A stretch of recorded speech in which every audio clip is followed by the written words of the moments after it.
지금부터 2024 헌납 8 대통령 윤석열 탄핵 사건에 대한 선고를 시작하겠습니다. 먼저 적법 요건에 관하여 살펴보겠습니다. 이 사건 계엄 선포가 사법심사의 대상이 되는지에 관하여 보겠습니다. 고위공직자의 헌법 및 법률 위반으로부터 헌법 질서를 수호하고자 하는 탄핵 심판의 취지를 고려하면 이 사건 계엄 선포가 고도의 정치적 결단을 요하는 행위라 하더라도 그 헌법 및 법률 위반 여부를 심사할 수 있습니다.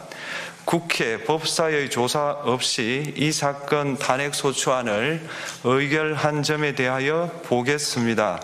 헌법은 국회의 소추 절차를 입법에 맡기고 있고 국회법은 법사위 조사 여부를 국회의 재량으로 규정하고 있습니다. 따라서 법사위의 조사가 없었다고 하여 탄핵 소추 의결이 부적법하다고 볼 수 없습니다. 이 사건 탄핵 소추안의 의결이 일사부재의 원칙에 위반되는지 여부에 대해서 보겠습니다. 국회법은 부결된 안건을 같은 회기 중에 다시 발의할 수 없도록 규정하고 있습니다. 피청구인에 대한 1차 탄핵 소추안이 제418회 정기회 회기에 투표 불성립되었지만 이 사건 탄핵 소추안은 제419회 임시회 회기 중에 발의되었으므로 일사부재의 원칙에 위반되지 않습니다. 한편 이에 대해서는 다른 회기에도 탄핵 소추안의 발의 횟수를 제한하는 입법이 필요하다는 재판관 정형식의 보충 의견이 있습니다. 이 사건 계엄이 단시간 안에 해제되었고 이로 인한 피해가 발생하지 않았으므로 보호이익이 헌결되었는지 여부에 대해서 보겠습니다. 이 사건 계엄이 해제되었다고 하더라도 이 사건 계엄으로 인하여 이 사건 탄핵 사유는 이미 발생하였으므로 심판의 이익이 부정된다고 볼 수 없습니다. 소추 의결서에서 내란죄 등 형법 위반 행위로 구성하였던 것을 탄핵 심판 청구 이후에 헌법 위반 행위로 포섭하여 주장한 점에 대하여 보겠습니다. 기본적 사실관계는 동일하게 유지하면서 적용 법조문을 철회, 변경하는 것은 소추 사유의 철회, 변경에 해당하지 않으므로 특별한 절차를 거치지 않더라도 허용됩니다. 피청구인은 소추 사유에 뇌란죄 관련 부분이 없었다면 의결 정족수를 충족하지 못하였을 것이라고 주장하지만 이는 가정적 주장에 불과하며 객관적으로 뒷받침할 만한 근거도 없습니다. 대통령의 지위를 탈취하기 위하여 탄핵 소추권을 남용하였다는 주장에 대하여 보겠습니다. 이 사건 탄핵 소추안의 의결 과정이 적법하고 피소추자의 헌법 또는 법률 위반이 일정 수준 이상 소명되었으므로 탄핵 소추권이 남용되었다고 볼 수 없습니다. 그렇다면 이 사건 탄핵 심판 청구는 적법합니다. 한편 증거법칙과 관련하여 탄핵 심판 절차에서 형사소송법상 전문 법칙을 완화하여 적용할 수 있다는 재판관 이미선, 김형두의 보충 의견과 탄핵 심판 절차에서 앞으로는 전문 법칙을 보다 엄격하게 적용할 필요가 있다는 재판관 김복형, 조한창의 보충 의견이 있습니다. 다음으로 피청구인이 직무집행에 있어 헌법이나 법률을 위반하였는지 피청구인의 법 위반 행위가 피청구인을 파면할 만큼 중대한 것인지에 관하여 살펴보겠습니다. 우선 소추 사유별로 살펴보겠습니다. 1. 이 사건 계엄 선포에 관하여 보겠습니다. 헌법 및 계엄법에 따르면 비상계엄 선포의 실체적 요건 중 하나는 전시, 사변 또는 이에 준하는 국가 비상사태로 저가 교전 상태에 있거나 사회 질서가 극도로 교란되어 행정 및 사법 기능의 수행이 현저히 곤란한 상황이 현실적으로 발생하여야 한다는 것입니다. 피청구인은 야당이 다수 의석을 차지한 국회의 이례적인 탄핵소추 추진, 일방적인 입법권 행사 및 예산 삭감 시도 등의 전횡으로 인하여 위와 같은 중대한 위기사항이 발생하였다고 주장합니다. 피청구인의 취임 후 이 사건 계엄 선포 전까지 국회는 행안부 장관, 검사, 방통위위원장, 감사원장 등에 대하여 총 22건의 탄핵소추안을 발의하였습니다. 이는 국회가 탄핵소추 사유의 위헌위법성에 대해 숙고하지 않은 채 법 위반의 의혹에만 근거하여 탄핵심판 제도를 정부에 대한 정치적 압박 수단으로 이용하였다는 우려를 낳았습니다. 그러나 이 사건 계엄 선포 당시에는 검사 1인 및 방통위위원장에 대한 탄핵심판 절차만이 진행 중이었습니다. 피청구인이 야당이 일방적으로 통과시켜 문제가 있다고 주장하는 법률안들은 피청구인이 제의를 요구하거나 공포를 보류하여 그 효력이 발생되지 않은 상태였습니다. 2025년도 예산안은 2024년 예산을 집행하고 있었던 이 사건 계엄 선포 당시 상황에 어떠한 영향을 미칠 수 없고 위 예산안에 대하여 국회 예결특위의 의결이 있었을 뿐 본회의의 의결이 있었던 것도 아닙니다. 따라서 국회의 탄핵소추, 입법, 예산안 심의 등의 권한 행사가 이 사건 계엄 선포 당시 중대한 위기 상황을 현실적으로 발생시켰다고 볼 수 없습니다. 국회의 권한 행사가 위법, 부당하더라도 헌법재판소의 탄핵 심판, 피청구인의 법률안 제의 요구 등 평상시 권력 행사 방법으로 대처할 수 있으므로 국가 긴급권의 행사를 정당화할 수 없습니다. 피청구인은 부정선거 의혹을 해소하기 위하여 이 사건 계엄을 선포하였다고도 주장합니다. 그러나 어떠한 의혹이 있다는 것만으로 중대한 위기 상황이 현실적으로 발생하였다고 볼 수는 없습니다. 또한 중앙선관위는 제22대 국회의원 선거 전에 보안 취약점에 대하여 대부분 조치하였다고 발표하였으며 사전, 우편, 투표함, 보관장소, CCTV 영상을 24시간 공개하고 개표 과정에 수검표 제도를 도입하는 등의 대책을 마련하였다는 점에서도 피청구인의 주장은 타당하다고 볼 수 없습니다.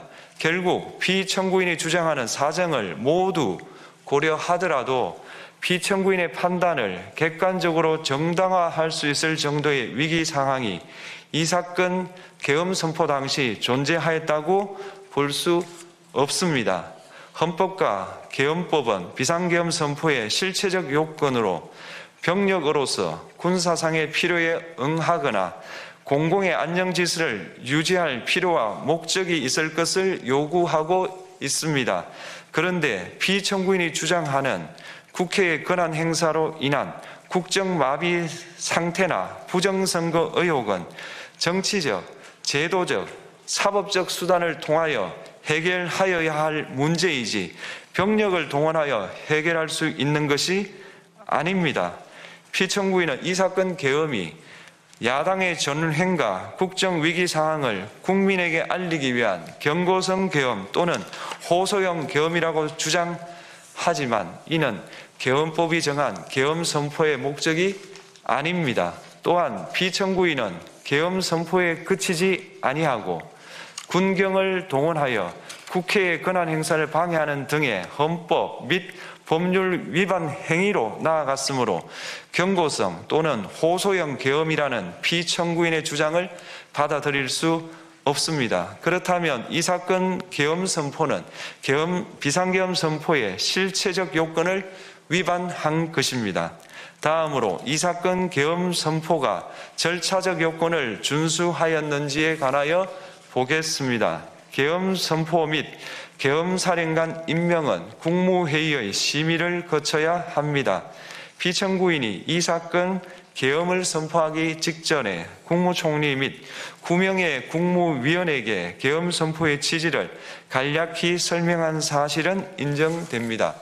그러나 피청구인은 계엄사령관 등 이 사건 계엄의 구체적인 내용을 설명하지 않았고 다른 구성원들에게 의견을 진술할 기회를 부여하지 않은 점을 고려하면 이 사건 계엄 선포에 관한 심의가 이루어졌다고 보기도 어렵습니다.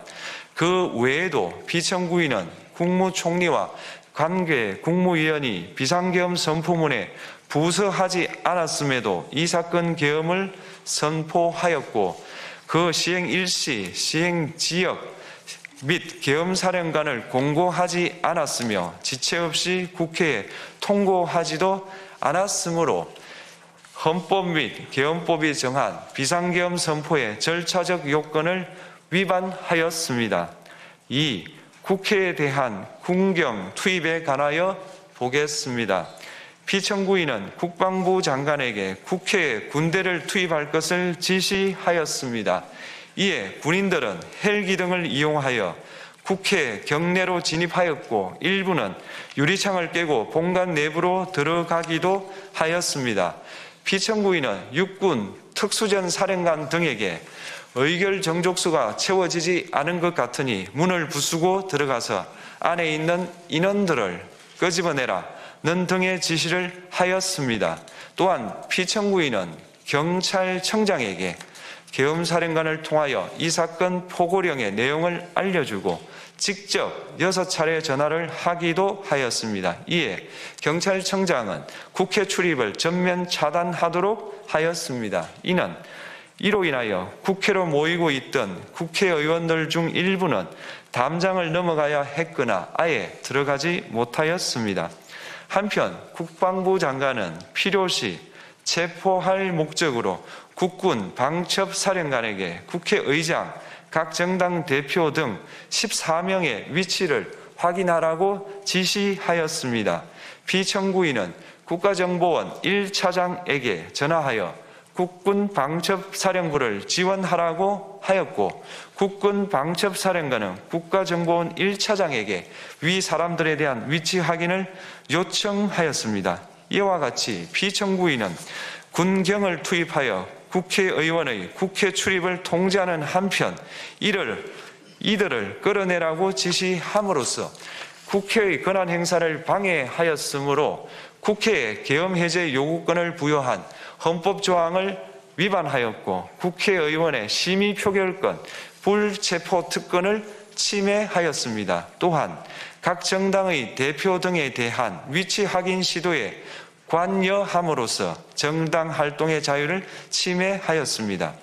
피청구인은 국회의 권한 행사를 막는 등 정치적 목적으로 병력을 투입함으로써 국가안전보장과 국토방위를 사명으로 하여 나라를 위해 봉사하여 온 군인들이 일반 시민들과 대치하도록 만들었습니다. 이에 피청구인은 국군의 정치적 중립성을 침해하고 헌법에 따른 국군 통수 의무를 위반하였습니다. 3.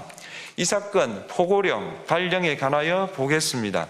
피청구인은 이 사건 포고령을 통하여 국회, 지방의회, 정당의 활동을 금지함으로써 국회에 계엄 해제 요구권을 부여한 헌법조항, 정당 제도를 규정한 헌법조항, 대의민주주의 권력 분리 원칙을 위반하였습니다.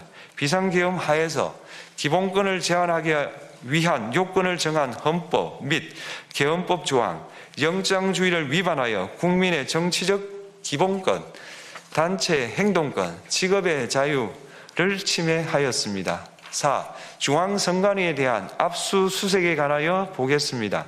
피청구인은 국방부 장관에게 병력을 동원하여 선관위의 전산 시스템을 점검하라고 지시하였습니다. 이에 따라 중앙선관위 청사에 투입된 병력은 출입 통제를 하면서 당직자들의 휴대전화를 압수하고 전산 시스템을 촬영하였습니다.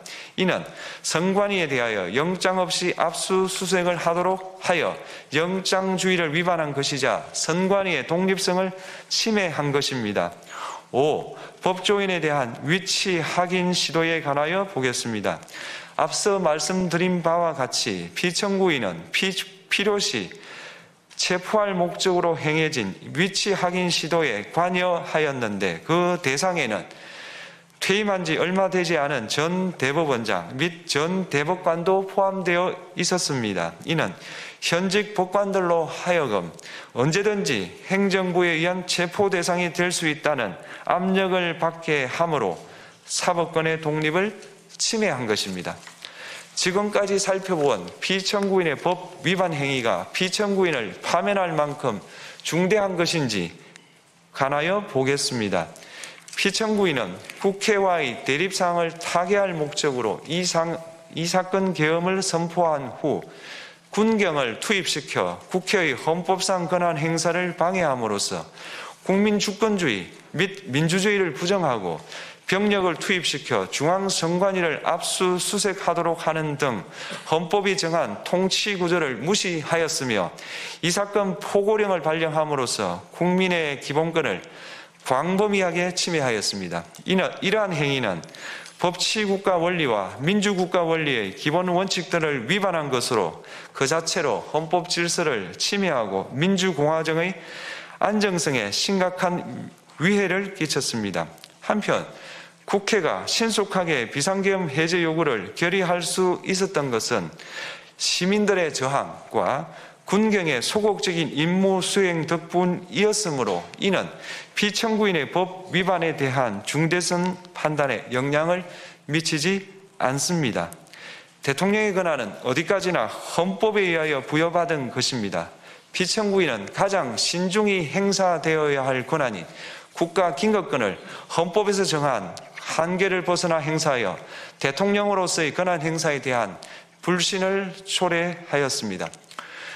피청구인이 취임한 이래 야당이 주도하고 이례적으로 많은 탄핵 소추로 인하여 여러 고위공직자의 권한 행사가 탄핵 심판 중 정지되었습니다. 2025년도 예산안에 관하여 헌정사상 최초로 국회 예산결산특별위원회에서 정액 없이 감액에 대해서만 야당 단독으로 의결하였습니다. 피청구인이 수립한 주요 정책들은 야당의 반대로 시행될 수 없었고 야당은 정부가 반대하는 법률안들을 일방적으로 통과시켜 피청구인의 제의 요구와 국회의 법률안 의결이 반복되기도 하였습니다. 그 과정에서 피청구인은 야당의 전횡으로 국정이 마비되고 국익이 현저히 저해되어 가고 있다고 인식하여 이를 어떻게든 타개하여야만 한다는 막중한 책임감을 느끼게 되었을 것으로 보입니다. 피청구인이 국회의 권한 행사가 권력 남용이라거나 국정 마비를 초래하는 행위라고 판단한 것은 정치적으로 존중되어야 합니다. 그러나 피청구인과 국회 사이에 발생한 대립은 일방의 책임에 속한다고 보기 어렵고 이는 민주주의 원리에 따라 해소되어야 할 정치의 문제입니다. 이에 관한 정치적 견해의 표명이나 공적 의사결정은 헌법상 보장되는 민주주의와 조화될 수 있는 범위에서 이루어져야 합니다. 국회는 소수 의견을 존중하고 정부와의 관계에서 관용 그리고 자제를 전제로 대화와 타협을 통하여 결론을 도출하도록 노력하였어야 합니다. 피청구인 역시 국회의 대표인 국회를 협치의 대상으로 존중하였어야 합니다. 그럼에도 불구하고 피청구인은 국회를 배제의 대상으로 삼았는데 이는 민주정치의 전제를 허무는 것으로 민주주의와 조화된다고 보기 어렵습니다. 피청구인은 국회의 권한 행사가 다수의 횡포라고 판단했다 하더라도 헌법이 예정한 자구책을 통해 견제와 균형이 실현될 수 있도록 하였어야 합니다. 피청구인은 취임한 때로부터 약 2년 후에 치러진 국회의원 선거에서 피청구인이 국정을 주도하도록 국민을 설득할 기회가 있었습니다. 그 결과가 피청구인의 의도에 부합하지 않더라도 야당을 지지한 국민의 의사를 배제하려는 시도를 하여서는 안 되었습니다. 그럼에도 불구하고 피청구인은 헌법과 법률을 위반하여 이 사건 계엄을 선포함으로써 국가 긴급권 남용의 역사를 재현하여 국민을 충격에 빠뜨리고 사회, 경제, 정치, 외교 전 분야의 혼란을 야기하였습니다. 국민 모두의 대통령으로서 자신을 지지하는 국민을 초월하여 사회 공동체를 통합시켜야 할 책무를 위반하였습니다. 군경을 동원하여 국회 등 헌법기관의 권한을 훼손하고 국민의 기본적 인권을 침해함으로써 헌법소의 책무를 저버리고 민주공화국의 주권자인 대한국민의 신임을 중대하게 배반하였습니다. 결국 피청구인의 위법 행위는 국민의 신임을 배반한 것으로 헌법소의 관점에서 용납될 수 없는 중대한 법 위반 행위에 해당합니다. 피청구인의 법 위반 행위가 헌법 질서에 미친 부정적 영향과 파급 효과가 중대하므로 피청구인을 파면함으로써 얻는 헌법소의 이익이 대통령 파면에 따르는 국가적 손실을 압도할 정도로 크다고 인정됩니다. 이에 재판관 전원의 일치된 의견으로 주문을 선고합니다. 탄핵 사건이므로 선고 시각을 확인하겠습니다. 지금 시각은 오전 11시 22분입니다. 주문, 피청구인 대통령 윤석열을 파면한다. 마치겠습니다.